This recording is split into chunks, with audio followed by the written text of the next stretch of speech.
যে জাপানে একজন ব্যক্তি সে নিজেকে পশুর রূপান্তরিত করার জন্য সে নিজের শরীরটাকে তিনি কুকুরের ন্যায় তিনি অবস্থান করেছেন।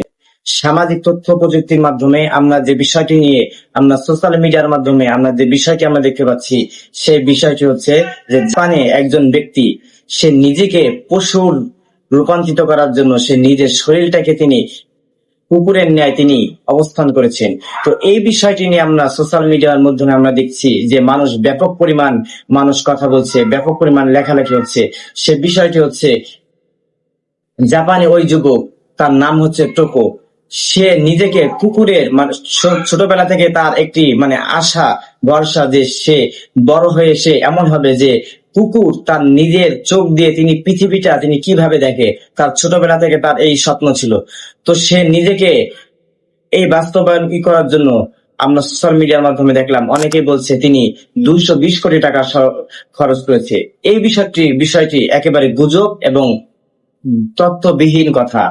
প্রিয় দিনী ভাই ও বোনেরা, সেই যুবক কুকুরের মতো দেখতে তিনি একটা পোশাক তৈরি করলেন, যেই পোশাকটি হচ্ছে 20 লাখ জাপানি ইয়েন, অর্থাৎ বাংলাদেশের টাকা, বাংলাদেশের মুদ্রা অনুযায়ী 15 থেকে 16 লাখ টাকা তিনি খরচ করেছেন। আর 220 কোটি টাকা এটা একটি গুজব। আমরা সাধারণত আমরা দেখতে পাই মানুষের যখন কোনো একটা কথা সামনে আসে, আমরা সেই বিষয়টা আমরা তথ্য যাচাই না করে আমরা সেই বিষয়ে মানুষের উপর আমরা চাপ দিয়ে থাকি।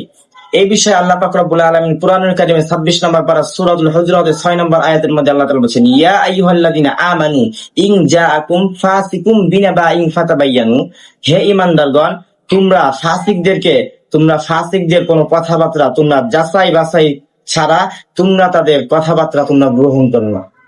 প্রিয় দিনী ভাই ও বোনেরা, এই আয়াত থেকে আমরা বুঝলাম যে আল্লাহ পাক রব্বুল আলামিন আমাদেরকে সতর্ক করেছেন যে ইহুদি, খ্রিস্টান, ফাসিক, ফুজ্জার যারা আছে তাদের কথা তোমরা যাচাই বাছাই ছাড়া তোমরা তাদের কথাগুলো তোমরা গ্রহণ করো না। এবং এই তথ্য ভিত্তিহীন যারা আমরা দেখছি যে ফেসবুকের মধ্যে যারা লেখালেখি করতেছেন, তারা সঠিক তথ্য আমরা যাচাই বাছাই করবো এবং কোন ভুল তথ্য কখন আমরা শেয়ার করব না, অন্যদেরকে আমরা শেয়ার করার জন্য উৎসাহিত করব না।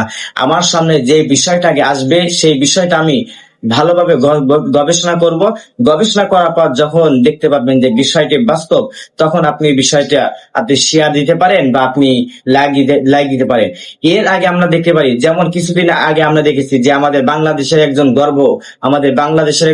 গর্ব কুমিল্লার সূর্য সন্তান হাফেজ কারি আবু রায়হান, এই আবু রায়হানকে নিয়ে আমরা কিছুদিন আগে আমরা দেখতে পেরেছি যে সোশ্যাল মিডিয়ায় তার একটি ছোট্ট সমস্যা নিয়ে, যে সমস্যার কারণে পুরা সোশ্যাল মিডিয়া তাকে নিয়ে লেখালেখি করলো।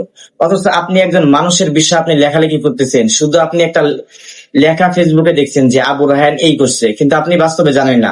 অথচ আপনি কমেন্টে যাই আপনি এত বড় একটা লেখা দিলেন।